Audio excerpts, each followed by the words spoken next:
revere this man. We will miss him when he's gone. But there is one blemish that should be on LeBron James' career. He has ruined the slam dunk contest. 4 NBA championships, 4 finals MVPs, 4 league MVPs, the all-time scoring record, the ultimate Swiss Army knife.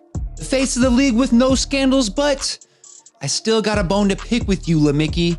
LeBron, I'm just joking. I'd be a phenomenal employee for your Vegas team. I promise I won't let you down. All jokes, all jokes. But for real, I don't watch Stephen A. Smith like that anymore, but I actually think I can agree with him on this one. I mean, I hope we can all agree that the dunk contest isn't what it was like back in the day, right? Let's go back to when the contest started in 1984 when Hall of Famer Larry Nance stepped up to the plate and won the damn thing. And shoot, basketball fans witnessed generational figures winning in the 80s, like Spud Webb, Michael Jordan twice, and Dominique with a W in the 80s and one in the 90s.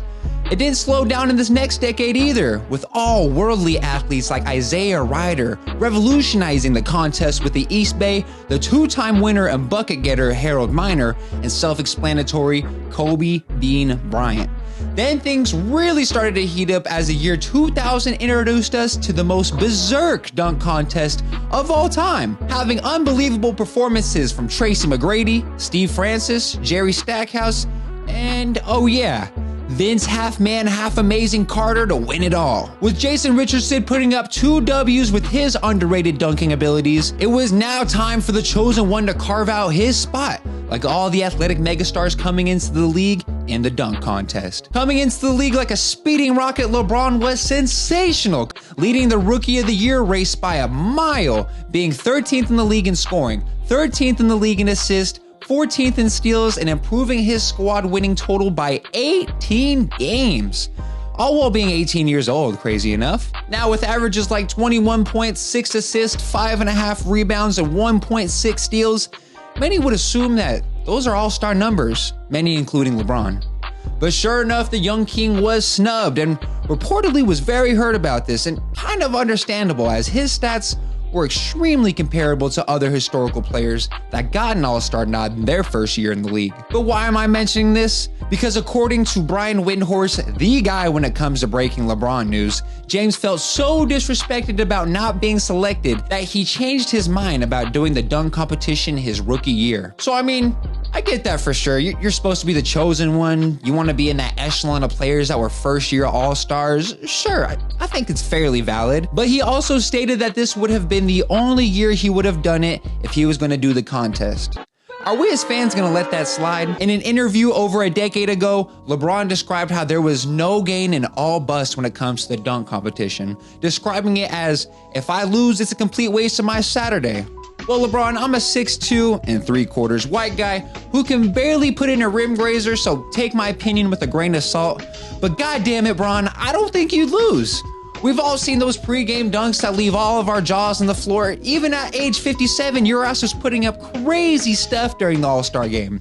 Not to mention, if we're keeping it 1,000, your lying ass said that you were gonna do it. Preliminary putting my name in the 2010 dunk contest. But look, we have to see it from the athlete's point of view. I mean, my ass isn't getting put on memes and gifs for the entire world to see every time I make a mistake. But for basketball culture, it just kind of hurts knowing that the biggest superstar I personally saw was Dwight Howard back in 08, and that this younger generation potentially won't get to see any of their guys perform. Shoot, this weekend, Ja and Ant both said themselves that they will never do the competition. And you know, these kids love them some Moran Edwards highlights.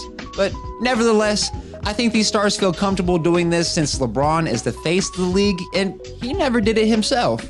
I'd bet you even if LeBron did it 1 year, win or lose, we would have huge faces in the contest, giving the fans what they truly want. And lastly, what I think really would get players back in the contest is pretty easy.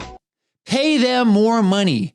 I'm not positive on a number, but like $1 million, would that do? I mean, I'm sure some of the biggest of the big names would be financially comfortable turning down that kind of money. But if the league really cares about revitalizing the contest, then that's what you gotta do. But what do you think?